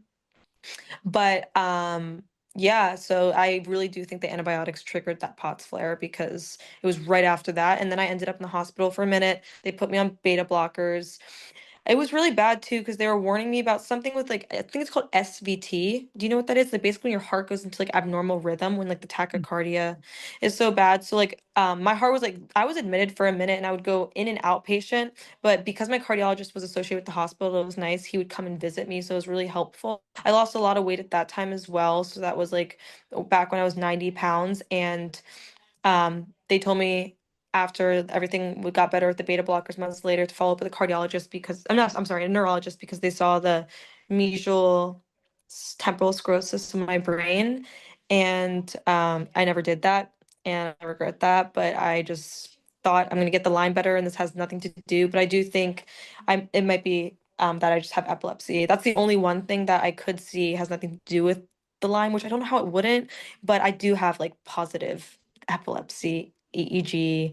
I do have the once again, mesial temporal sclerosis that shows up when people have like seizure activity that's been like uncared for a while. I just don't understand why Keppra doesn't work, but a lot of people have to go through a lot of anti-epileptic drugs for it to work. So it's a process, I Yeah, guess. and I think you'll find your way because it's interesting, and I can share this with you that people that generally get diagnosed with psychiatric disorders and then they get treated with psychiatric drugs, they don't work as well as it would for somebody who's not suffering from Lyme, and that's another Oh, clue that interesting. it's not actually the thing, right? So we've had some doctors on. We've had That's very this interesting. yeah, Dr. Leo Shea of New York City. He's a leading Lyme literate neuropsychiatrist. And he believes that all mental health related illnesses are connected to some pathogen, that they're not just I could mental see. health, that there's something, an imbalance in your gut, a microbe, Lyme, a virus, a bacteria, a parasite, I whatever is could see it. contributing to these things, right? Could even be toxins. So, but if you have Lyme related mental health issues, generally the rule of thumb we've heard from all the specialists is that your treatment won't work as well as somebody who's not suffering from Lyme. And if that's the case, you should think Lyme Yeah. disease. That's something that we should make mental health professionals aware of because it's a pattern we're identifying in our community. So I wonder if the same is true of the epilepsy, where traditional epilepsy medicine is not working. Is that a sign that it's really an underlying symptom of Lyme or some other tick-borne infection that hasn't been Yeah. really fully addressed yet? You know what I mean? Yeah, I mean, Yeah. that's the same thing for my sleep problems. I was on every single sleep drug known to man, and like there's no reason none of them should have been not able to put me to sleep. I'm just, yeah, I think for epilepsy specifically, you have to fail, like, meaning like most people, I mean, most people Keppra 3000 should work, but like I'm not super not hopeful in the fact like I think I will find a drug that'll work for me. I just was very against like I think I've just been thrown so many pills for so many different problems with this whole Lyme journey that this Yes, I've last seen it. yeah, the last thing with the epilepsy that I just was like very that's why I let it get this far with my seizures that have progressed this bad is like I just like I'm so sick and tired of like someone trying to put a band-aid on something else for me and giving me a pill that really doesn't fix everything in the first place. I kind of like that's what you were saying, Matt. And but for this, I'm going to have to try some things to just I don't know, keep myself safe. Yeah, I'll say if you're going to consider the natural route and not the antibiotic route or the pharmaceutical route, the key there is going to be consistency, right? No matter what you're Yes, using it yes. for, whether so, it's the number one thing we've heard from naturopaths and even herbalists and even Dr. Rolls, who was at the event with us. If you're not going to be consistent, you won't get the results you're looking for. So I Yeah. think that's something that you have to kind of commit to. Like, I'm going to do this every day and take these herbs every day and give it 6 months and then reassess, which seems like a lot of Yeah. time, but it is rebuilding your body and re-strengthening your body at a deeper level. So it's something I think we have to decide on as patients. That's something we want to do. And, what are our options and how do we want to proceed? But I do know that consistency is going to be key for a lot of these things to get, further healing. And I would say, and I don't think you're this type, Juge, but I clearly think other people that, I was this way. don't ever give up. Don't ever think that, hey, I have epilepsy and I'm never going to get this under control, because I don't believe that. Whether it's Lyme or whether it's unrelated, Yeah. I believe you can have better control over your illness, right? So I just don't want you to lose sight of that. 'Cause I thought I Thank was just this you. damaged human being. You're gonna continue to make progress. Don't ever give up and keep fighting for Yeah. improved health, because you're gonna get better and better and better. I Thank you. know Yeah, it. no, today specifically was like a big one for me. I feel like I even like look worn down. Like I cried, but not like. Also, it was a huge thing. Like a lot of neurologists, they don't specialize in epilepsy, so like I've just been given a lot of misinformation. I was literally at Cedars-Sinai a week ago in the hospital because my seizures were clustering so bad, and like they just give you the benzos. And I finally was able to see an epileptologist today, and he was like, "No, that's like the sixth." He's like, "I'm an anti-benzo." He's like, "We're gonna try all the other anti-epileptics and all the other testing of trying different medications before I put you on a benzo." And I'm like, "Thank you," because and I cried at the end of it because I just felt so seen. I felt very hopeful, and like exactly what you're saying is like I don't think I really luckily have that mindset of I don't know why. I just always think it's going to work out, and even if it's not working out That's one that of the best day. qualities about you, though. That's literally why you're able to hold such a like a high energy, high impact career while still being able to deal with all that. That was literally the reason that I literally met you, and I was like, I want to become her best friend. I think It's it's because I'm that's naturally intrinsically. curious too. Kiana knows I research so many things that like, and if anything, that could be a bad thing because then, like you said, I'm jumping from one thing to another, not being consistent, trying one thing. But I'm always just like out there looking. Like for instance, with Kiana, not to like share any personal information, but she had like an ongoing infection and no antibiotics were like working for it. And I was like, I probably shouldn't be giving you medical advice, but like I have gone down every rabbit hole. She tried oil of oregano and Oh yeah. Well, no, I mean, I don't even care to tell you. Basically, like I've had chronic UTIs for 3 years. It's just always been a problem for me. I don't know why it's happening, and I can't understand why. I think it's because I have endometriosis, which I'll figure out soon. I might do the surgery. But point blank, yeah, I literally could not get on medication. I went to a doctor, and I still can't get them to send me my medication.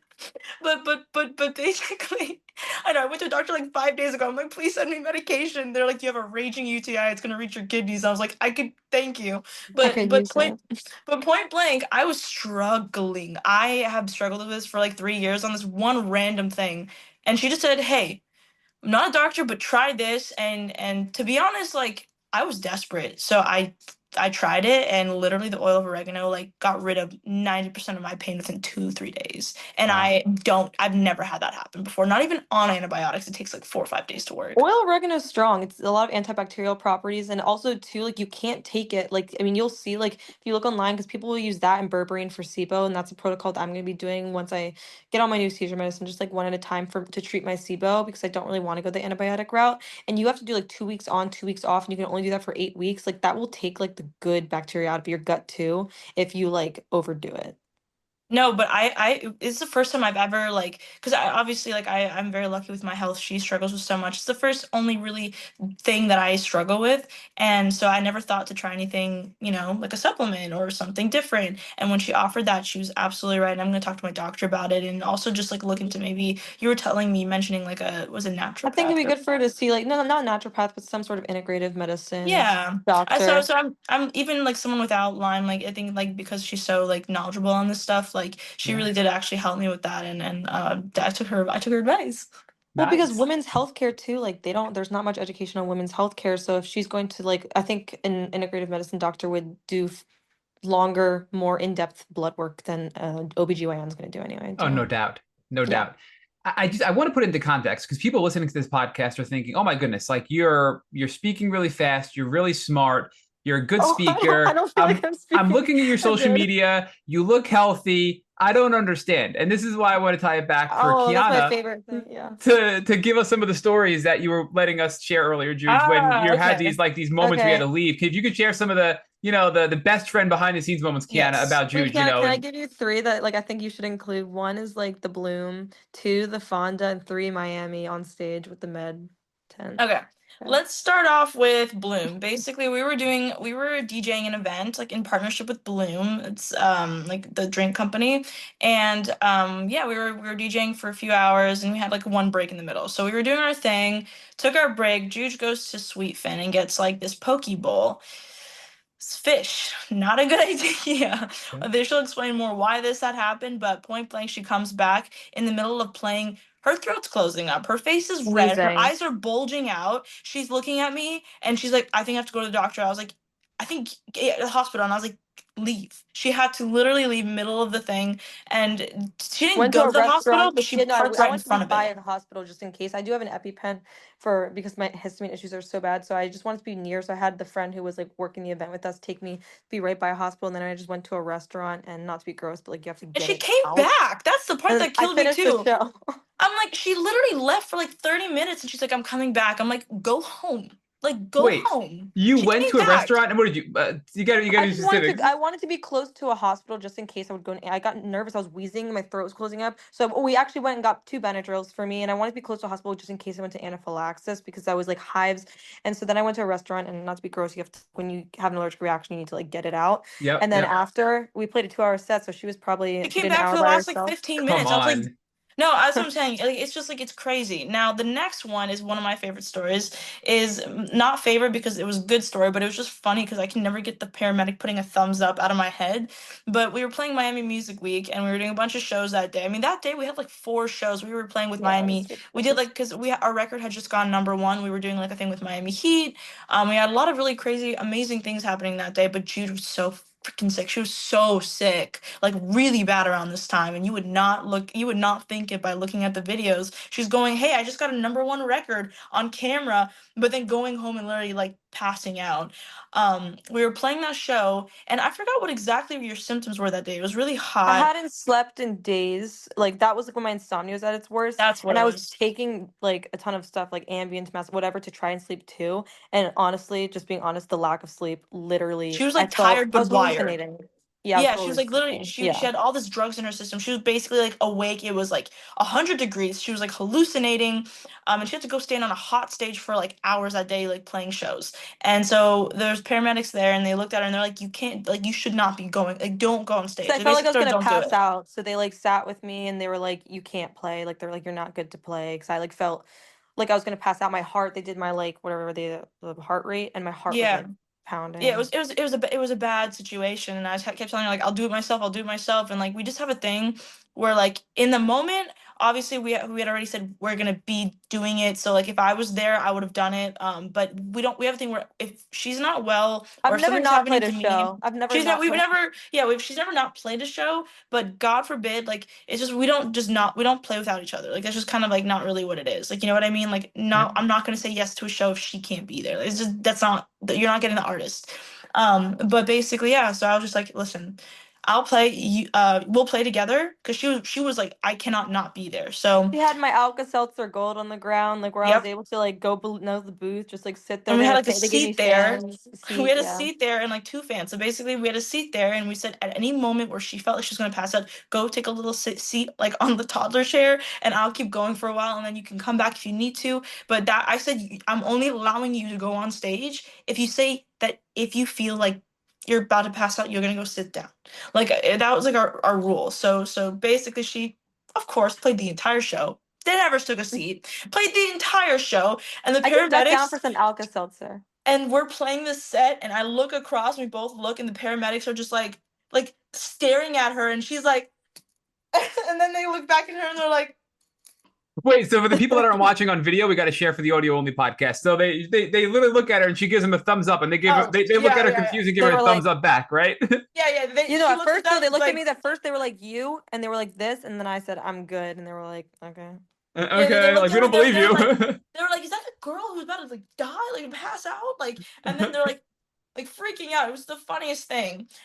This last one, we played Fonda Theater with our friend Disco Lines, and this one I think has to do with your insomnia. Was it insomnia as well? That was the It was main all of it symptom. It was again. Like all of I it. just really bad body pains, hadn't slept. The sleeping was nuts. Like I literally at that point, I think I was like 2.5 days, like without an hour, like almost three Yeah. days. Point blank, this girl was just yeah, it was just one of those things where it's like it just happens. If she's so sick to the point where she's gonna not be able to be okay after putting her body through that much adrenaline for like 2 hours straight, like something's gonna happen. And we played Fonda. It was a really big opportunity for us, and she did not want to miss it. But I remember she was so sick. But our careers were like it was like she said, we had gotten to a point that when we decided to become Zella, it wasn't a I'm gonna like try to make it moment. It was like everything is working. Like, it just started working. You didn't have to understand it was just working, but her health was not understanding that. So she just kept falling into moments where these were huge opportunities she could not miss because it was her dream, but she had to make it work while with having her health in disarray. We played Fonda, and I just remember, like, it was a bad situation. She played the set, great set, and we were like trying to like relax and get down, but she literally had to leave right after getting off stage to go to the hospital immediately. Like, we tried to like be normal, and usually the But our adrenaline. manager's like, "How's the show?" And I was like, I didn't want to answer because like I just like don't want to be like, "Oh my god, the hospital," make them feel bad and stuff. I was like, "It's great" and stuff like that. And I'm like, "We're gonna have to move the team call tomorrow," and didn't explain why. And then We had Kiana, like not told our team yet. a few days later, Kiana's like, "Yeah, Juju's just been in the hospital since that show." Like, That's what I'm because I saying. didn't want Yeah. to. That's what I'm saying. Because this was around the time where our cruise just started. Like, she hadn't told our team yet that she's Lyme. Like, Yeah, it was one of those true. things that she like wanted to integrate into her career very carefully. Because like I mentioned, even though she never misses a show, Jude was afraid that people would not take her seriously if they thought she was sick. I So thought they would think I was unreliable. I don't want to be looked at as unreliable. Yeah. even though she's not, to be honest, I've missed more meetings than Jude has ever missed a meeting. I've missed my alarm more Yeah. times than more than this girl's ever done. Like, this girl's never been late to a single thing a day in her life.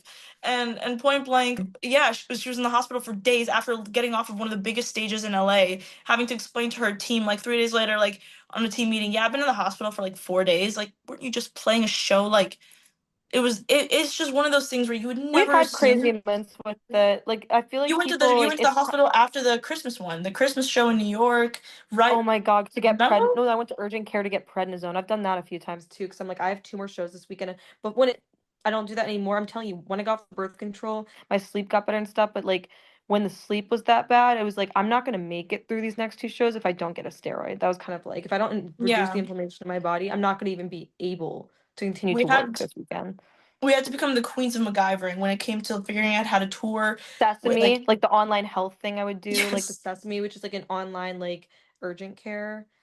Trying to think, It like was yeah. a bunch of trial and error, but we always say that one day we're gonna have to write a book or create like a whole entire like series on like what it actually looked like becoming True. Zella, because it was not like a, oh, I want to go pursue a dream, I'm gonna make it. No, it was like crazy stories left and right, hurdles like that you would never even think of, and it all had to do, to be honest, with not just the way the way it is to try and become an artist. It had to do with the fact that she was trying to do that while being so sick Yeah. all the time. And Yeah. it's one of those things that I think one day she should definitely, like, we should do a series or come up with a book or something, because it's a crazy story seeing her That's like cool. you went from being in the worst shape to having one of the worst flares I've ever seen to literally getting a #1 record in 3 months. That doesn't like That's very difficult, Julia. Sounds good. And Also, no one. Thank that is you. one of the reasons that Well, I we did look it up to her. together. I could not have done it by myself. That was like just like We very did it effortless. together, but the Everything. fact that you Yeah. could even stand to even accept the record was crazy. Like, it was Yeah. insane. Yes. Yeah. I Juj, mean, tell us not a you little bit brought a about that. I mean, the way that you just asked the question is like something that I feel like is like such something that not that I struggle with, but like it's just like I feel like it's like a double life type of thing where it's like people see us on social media, but like if they're not a close friend of mine, they just like they have no idea. Like they have no Yep. idea who I am. You know what I'm saying? It's like Kiana and I think that's an interesting thing, like the duality of like, yeah, we're Zella and we're always gonna be Zella, even the more so like we're trying to push our career.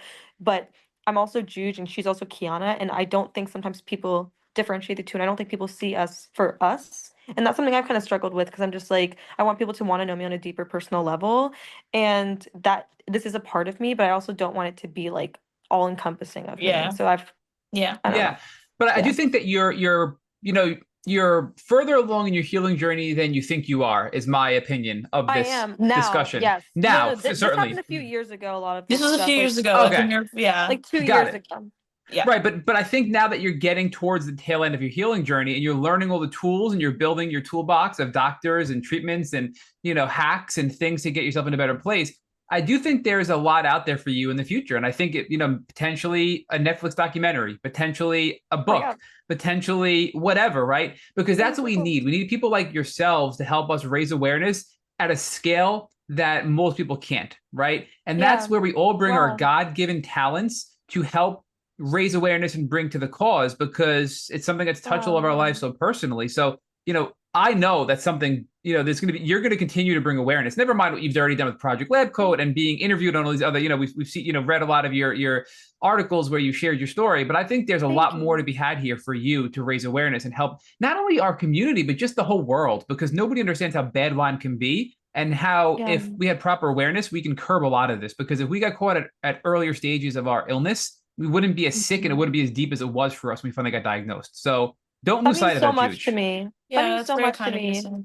Like that literally like reignites like not just hope, but like also just like I don't know. I have had such an amazing experience, and like I've always been able to find like whether it's Facebook groups or whatever, like a great Lyme community. Like the people in the Lyme community are amazing, but now that we've gotten to do some like advocacy work and like be able to also like you are so amazing to talk to and so smart. Like this has been like such a delight, and like being able to have conversations with people like yourself, I think has really allowed me not just to accept, but to be like proud of what I have gone through, and also like proud of the community I'm in, of people who have also had to face this adversity and not have to look at it from I've never really ever looked at it. I'm gonna be honest and not to toot my own horn. I really don't think I ever looked at it from glass half empty. Of course, I've had days where I'm like, yeah, this of course this sucks. But like I feel even more so with this community able to like look at it glass half full. I feel like I've seen the shift in times. Like the conversations are changing around Lyme disease, and I feel like that's become so apparent. Every few months I start to notice like it's really cool seeing so many different people from so many different walks of life come together and being a part of these organizations. I feel like I've been so blessed to meet everyone and hear all their stories. Like it feels like the conversations are being had more, and I really do hope to see something happen soon.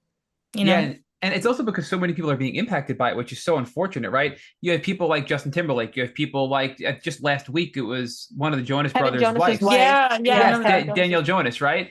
I mean, Exactly, yeah. it's nonstop. People are getting diagnosed and they're raising awareness and all kinds of weird symptoms, right? She had the hair loss and the eczema loss. and all the skin stuff, right? She had a skin Yeah. biopsy that proved it. It was literally they biopsied her skin, and she's very open about that. But I think it's all these people. And look, the Cohen Foundations, who again we met the representative at the event. Their family members personally impacted. That family owns the Mets, right? The New York Mets, and here they are funding millions of dollars of research at universities to study Lyme disease because it touched their family personally. That's amazing. Even what's very interesting is even President Trump, his family's been personally impacted. So Donald Trump Jr. follows Tick Boot Camp because so it's just everybody. I feel like if you ask anybody, everybody knows somebody that's been touched by Lyme disease in a non-acute way, meaning their lives have been significantly altered because of it. And because of that, we're getting about it. RFK's talked about it. He I did. was going to ask you, like, what do you see, like, in, like, you might not have a definitive answer, but do you see, like, this administration in this next 4 years doing anything with Lyme? Yeah, I do. And I'm hopeful. I hope that I'm right. But I think politics is going to play a big role. But I think this is a disease that transcends politics. I don't care what your political views are. I think I just think that this, because of Trump's personal connection to Lyme and his son, right? So his son, I mean, likes all of our content because of how it affected him. So cool. So it's just wild that RFK, who it's just so cool for the visibility aspect, the fact that you guys are like reaching like the people who actually can. I had no idea.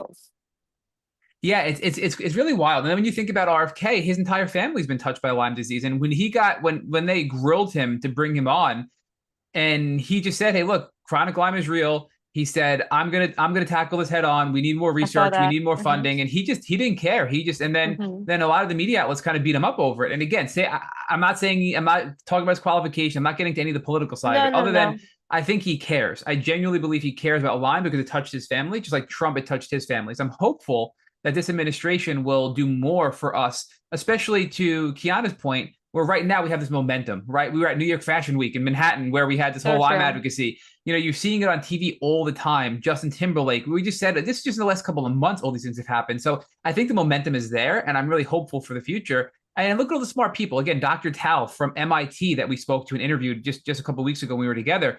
I mean, she's doing some groundbreaking work that is stuff that's like personalized medicine for Lyme disease because it is so personalized. And that's really what we need here. So yeah, I'm very hopeful. And I think in this administration, I'm hopeful that we're going to have more research and we just got to keep advocating. We got to keep working together and, unifying together. And I'll say it again, using our God-given talents to help raise awareness. And that's exactly what you guys are doing. And I just couldn't be happier for everything you're doing, because you're reaching Thank you so people that we much. can't, frankly, you know? Thank Thank you you. so much. That's so kind of you to say. Yeah, So that means a lot. I do have to just fill the gap, because what happened over the last couple of years? What have you done from a treatment standpoint? Give us a view of where your health is at today, and just kind of let's wrap up where you're at today with your health, because I do want to talk about what's next, you know, as well. So, I got off birth. I'll just do like a past like year summary, because the past couple years, like I said, like as you know with Lyme, it's like a roller coaster. But this past year, I got off birth control. I started Keppra, so my anti-epileptic, when like my seizures became really out of control last last November, December. Then I got off birth control around a similar time, beginning of the year. And I'm gonna be honest with you. I literally have never gone a month on this Keppra seizure free, and it might not be the right anti-epileptic, but it's very odd. There are people who are having grand mal seizures, double my size, who have not even had to go up to 3,000 milligrams of Keppra, and their seizures are controlled. So it's an interesting thing. But from what I'm understanding from my neurologist, like not every drug like works for everybody the same. Um, and so that's been honestly the biggest stress of my year. But because of that, I definitely stopped doing as much for my Lyme. Like I kind of fell back on like all the antimicrobials, a lot of things that I was doing that was helping me. I stopped the detoxing. I was just so focused with these seizures and also like being able to work that the rest kind of took a back seat, and I think that definitely took a toll on me. My stomach, not stomach, I hate, but my SIBO became kind of a problem. That's what we're suspecting it is. I got a colonoscopy, and my celiac too was really in my small intestine. It was the villi was atrophied, which is usually like, I guess, indicating that the celiac is not really well controlled, which I eat at home most. I do take some chances when we're on the road with cross contamination, like getting a gluten She's free very and good. like She's very good about it though, to a point very where me good. me being somebody who sees it, like I don't know how. I don't know how Yeah. And personally. then I started having really bad problems with that was like the biggest thing probably this year too. I had really bad problems after getting off the pill with my ovulation and period, with really heavy with bleeding with the pain. And that's why they started prescribing the iron infusions, because it just was not normal. And then I got a surgery, and I ended up not having endometriosis. So I'm not really sure where a lot of people have. I'm not quite sure. I don't know. Like I'm trying to figure out where that's coming from. But I guess right now my focus is getting my seizures under control, getting my gut in a good place, and rebalancing my hormones, and then going after and continuing with a good Lyme protocol and continuing to detox. I just restarted my gym membership, and they have like a steam room and sauna. And because I feel like I'm very good with my money and very frugal, it like definitely gives me the push to be like, okay, let's go steam today. Even if we don't feel like we can move our body, let's go steam because we paid for it, which is that's good to move the lymphatic system. So that's kind of where I'm at. Yeah. I mean, all these free tools, right? Like, so I'm a member of Planet Fitness, which you probably are, you know, you've heard of Planet Fitness, right? The gym. Yes. Yes, of So course. they have, I think they call it the full body detox machine, but they don't have it all of them, but they have it at a good amount of them. And I've been using that, I mean, almost every What is day for the that? last week. So it's basically red light therapy. So it's a vibration plate with red light therapy. So you go into this, Mm. basically it's like like a tall tanning thing. You stand in it, and it kind of closes in, and it's just an entire wall of red light therapy. And then the vibration plate gets you, you know, they use it for like Yes, muscle I know toning. It's exactly. like a Yes. light workout, but for me, it's not really a workout. I mean, it could be How if you're not long really is it? active, it could be, but it's 12. It's only 12 minutes. That's all it Okay. is. And the vibration plate was really good because it gets your lymphatic system moving. And a lot of our inflammation is because of a stagnant lymphatic system. And if you can Yeah. get your toxins flushed out, you know, you pee it out, you sweat it out, right? So if you're exercising, it's a nice way to end an exercise. So if I go and I run, then I end with the red light therapy and the vibration plate. It gets my lymph moving, which is, you know, ready from the That's running. It's great. helping there. You get your red light, and the red light penetrates deep into your tissue and helps break up inflammation as well. So there's a I'm lot of trying to tools like restart the that. Nikki watch too. So I guess that is where I'm getting my red light from. I'm restarting the Nikki watch, which is the red light. Yes. And yes, I'll keep you updated with that. So just a couple of notes on that. So when it comes to female reproductive issues is such a Mhm. common problem with Lyme disease, where Yeah. they have heavy periods, irregular periods, severe pain, like Yes. 8 days out of the month. We've had people that have had wow, I can't think of the word. What is it when you have like is it His hysterectomy? Is that hysterectomy. Yeah. yeah, people have had hysterectomies, but really it's all, and look, this is my belief. It's all around the inflammation. And if you can get the It is. inflammation down, you're going It to be is. able to manage the reproductive system issues. And we've had countless people on this podcast share that. So I'd urge you to go to our website and look up all the people and just search your keywords, right? Search all the keywords that you're looking for, and you'll see people that have gone through it, from doctors to patients to, whoever, and listen to their stories and maybe connect with them because they can relate to you at a personal level. And everybody's been on the podcast for the most part is very willing to communicate with you and everybody listening. So this is really a message for everybody who's listening to this podcast episode. Go check it out and interact with the people because that's why we do this at Tick Boot Camp, is to connect everybody. A great I'd love idea. to connect. Yeah, I'd love to connect with anyone, like, and also anything that I can share. I feel like I said, my brain, after having that appointment that was far away today, I think my brain was a little bit all over the place today. So anyone No. can be of any sort of help for it. I think that I don't know if I shared the best story in chronological order, but if they want to reach out to our page, I'm happy to answer any questions. We get that a lot. Thank you. More than you'd think. We get that a lot. People asking us questions, and then we do get the people, which, like, bless their heart, there's good intentions, but we do have people who like DM us and be like, "I know how to cure Lyme disease," and like sometimes it's a little bit stressful. Yeah, I know you're like. No, but that's what you gotta have Kiana answer, because so Rich and I do this. Rich actually, he texted, he had a client emergency. Rich is an attorney, so sometimes he has people, they need him for emergencies. So he's been stuck in a client emergency in his law firm all afternoon. But so when we get attacked or we get people that, because unfortunately as an advocacy group, you get unhealthy people that are in the community and unhealthy people outside of the community, have Kiana help with that. And not to put you on the spot, Kiana, but like, somebody who's more healthy. If I see something, I do. She knows. Yeah. If I ever see something, I'm so protective over her because I've seen that. Yeah. Like I'll screen, even if it was like just about the community, and I'm like, I you know what? I'm not in a good place. I'll screenshot, like, Rich, can you respond to this? Or Rich, you deal with this. And like, I'll text it to him. You know what I mean? So it's a nice balance in a partnership. Yeah, you should do that if you ever need to. Yeah, I always want to be polite, but sometimes it's like overwhelming, and I'm sure you understand. Like, I have to have like a healthy separation. Like, I'm a part of like some discords for epilepsy and things like that too. But I told Kiana, it's always how you're feeling. Recently, I feel like I kind of have to remove myself because like it feels a bit like trauma bonding for me, and for me, like that's not always something that's healthy for me. And everyone has their. And sometimes I don't have enough to give because I'm like not giving enough to myself. That like there's always. I mean, I really admire you guys doing this all of the time. Like the fact that you're able to have gotten to yourself a place to be able to do advocacy all the time.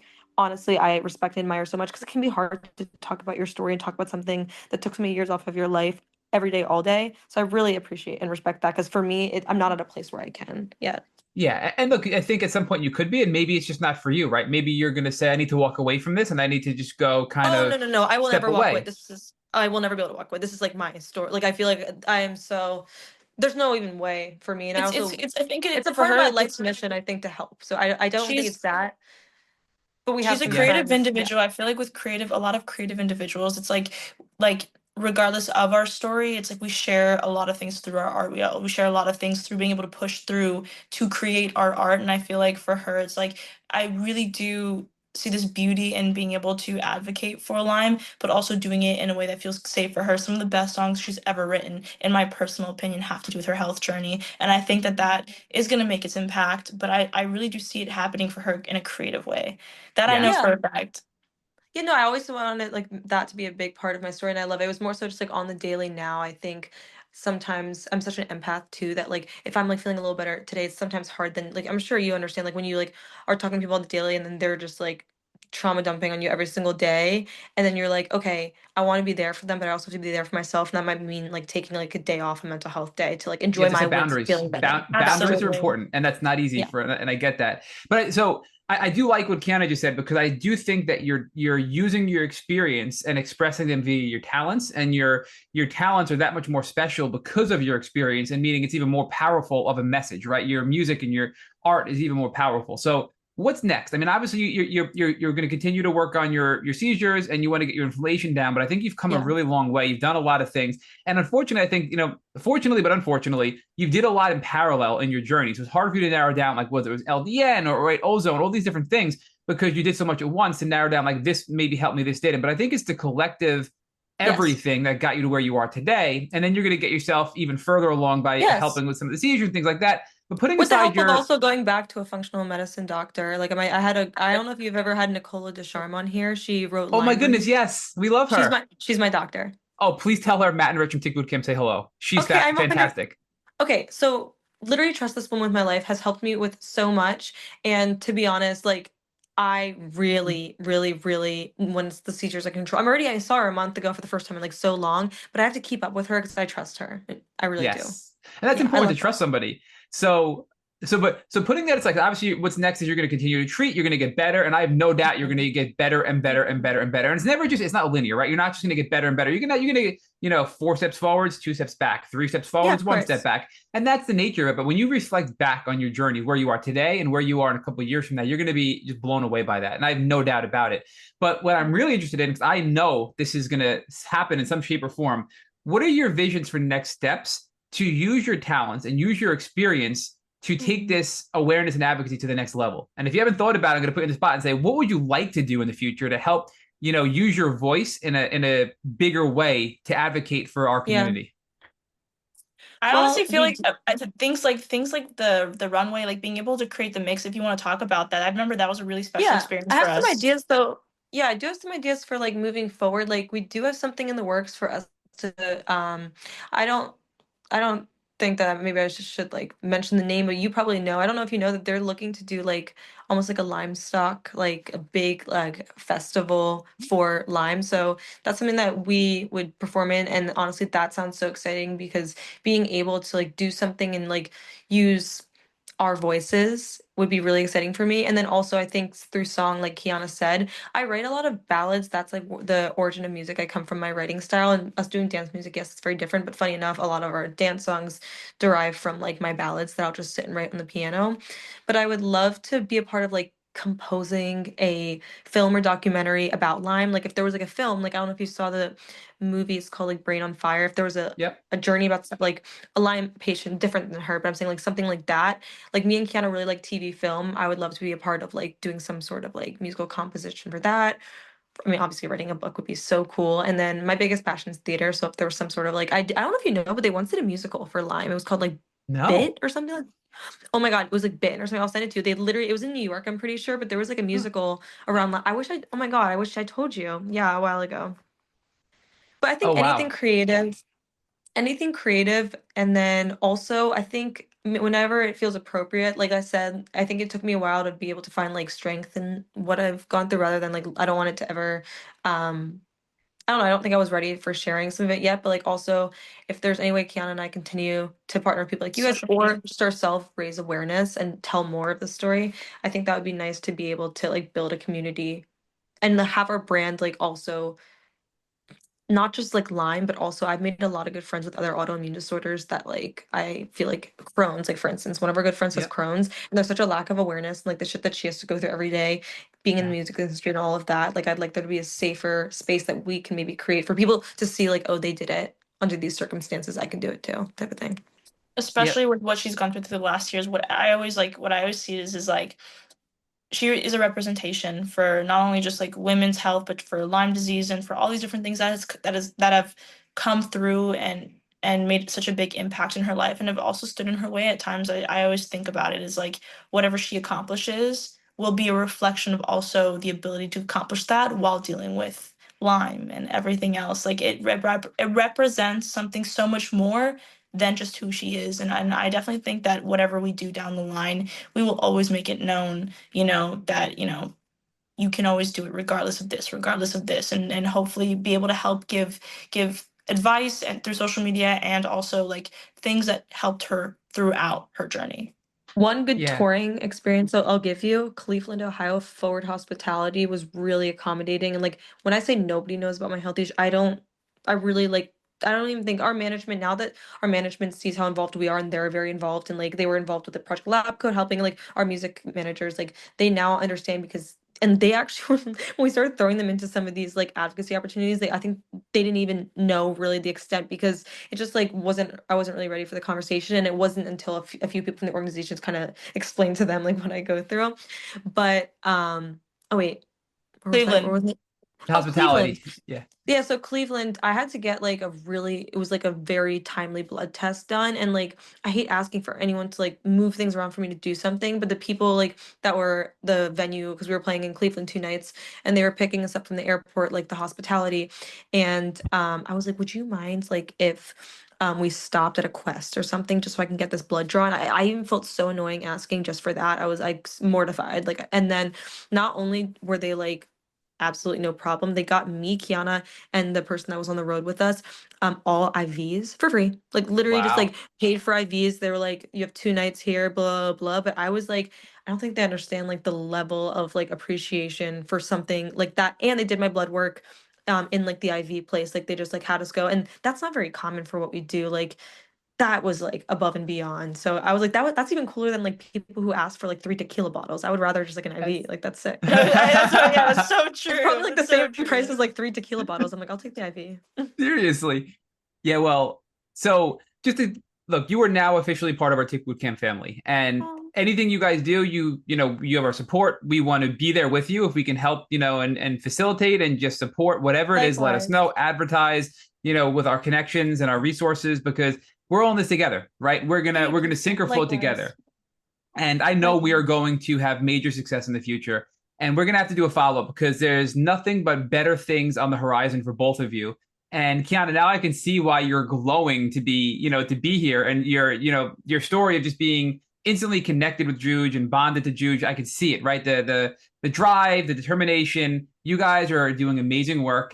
You guys Thank you, are just Matt. awesome individuals. And we need to do some follow ups down the road if you guys are willing to come Absolutely. back. And I just can't thank you both Anytime. enough for joining our Tick Bootcamp Thank podcast. you so much for having us. This Likewise. was such a joy. Then literally so long overdue. I've been wanting to do this with you guys for years. I'm finally glad we finally got to make it happen. I mean, something down the road that would be cool if we all got to do something again together. I feel like all these organizations need to like power up again, kind of like what we Yes. did with the Project Lab Coat GLA. All of And I them. think that's going to be a hint for the future. I think the next one will have to be an in-person recording, and then we'll have another in-person podcast episode after this. So that'll be wonderful. Love it. Absolutely.